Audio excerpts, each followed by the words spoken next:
Hey, what's going on YouTube? It's HenDoc22 here. Long time without a video, just busy, but still collecting and actually also kind of focusing my collection. I'm showing you this here. It's called Trading Card Database, with me trying to narrow down my collection, make my money to me mean something and have some value in the long run. This kind of helped me bridge my saving up for larger cards and allowing to, purchase cards that I do enjoy. I love Hall of Famers. And I found this. It's the last Topps. This is the base set card of every Hall of Famer who has a Topps card by V.V. Vierger. It's 121 cards. He just updated it March 4th, 2022. But I took his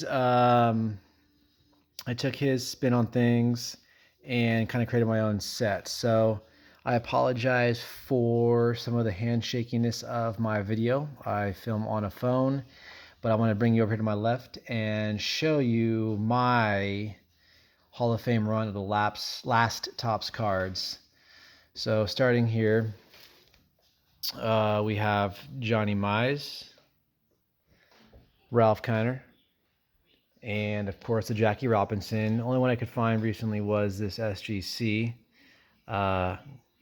gray back, which I did some research and I heard it was more of a rare versus a white back. So 3.5.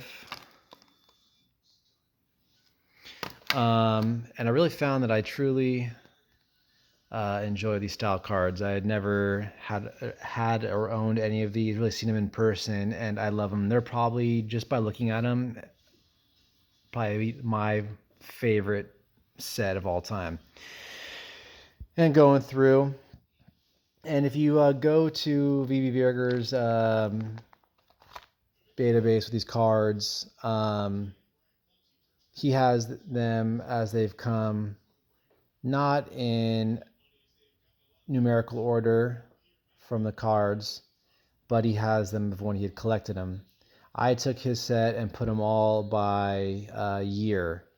And I love the look. So not on top of like seeing all Hall of Famers, I can see the style and the change of Topps throughout the years. It's just classic Hall of Famers.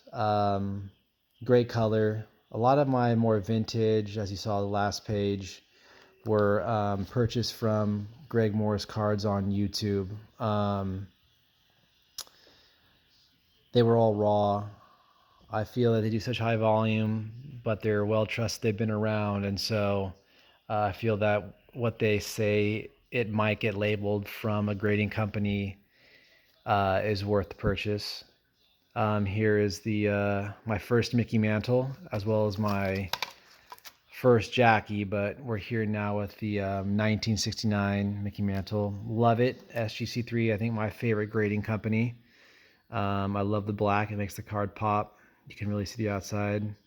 Relatively well centered, but I'm super stoked with these two SGC cards. Great players. Willie Mays, Clemente. Going forward into the 70s. Love the color here. Not much to say, just beautiful cards, and I love the change in the style. So as we get closer to the mid 80s, I switched up the collection because there was no real variance in these, and so when it came to the Topps traded Tiffany, I thought that it would be cool to make it a little bit more specialized and different. So you can see here on the back side that I switched over to somewhat of a more rare-ish, if you could say that for the 90s, cards. So again, all these here are the Topps traded. And then going into the 90s, I went with the gold as well. And that gold trend will pop up again here into the 2000s. But I want to say the 96s, there were no real variations. So this is kind of just straightforward base Topps. Here, I went with the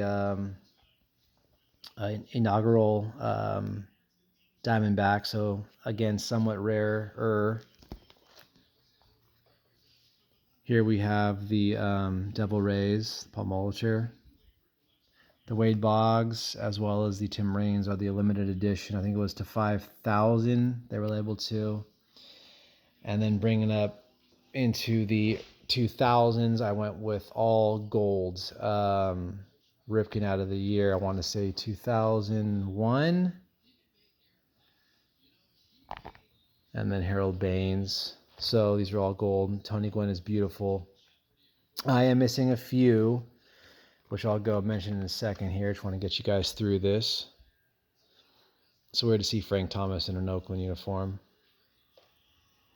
Pedro Martinez, Jeff Bagwell, Greg Maddux for the Dodgers. Griffey, that's a classic. I love that.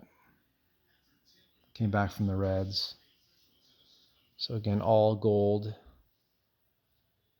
Randy Johnson on the Giants. And then Mariano, Halladay.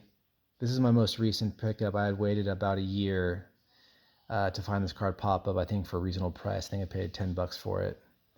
But that was the number one card of the Series 1, Derek Jeter. And finished up with David Ortiz here. In preparation for future Hall of Famers, picked up the Ichiro, the gold Beltre last playing card. Possibly Pujols here.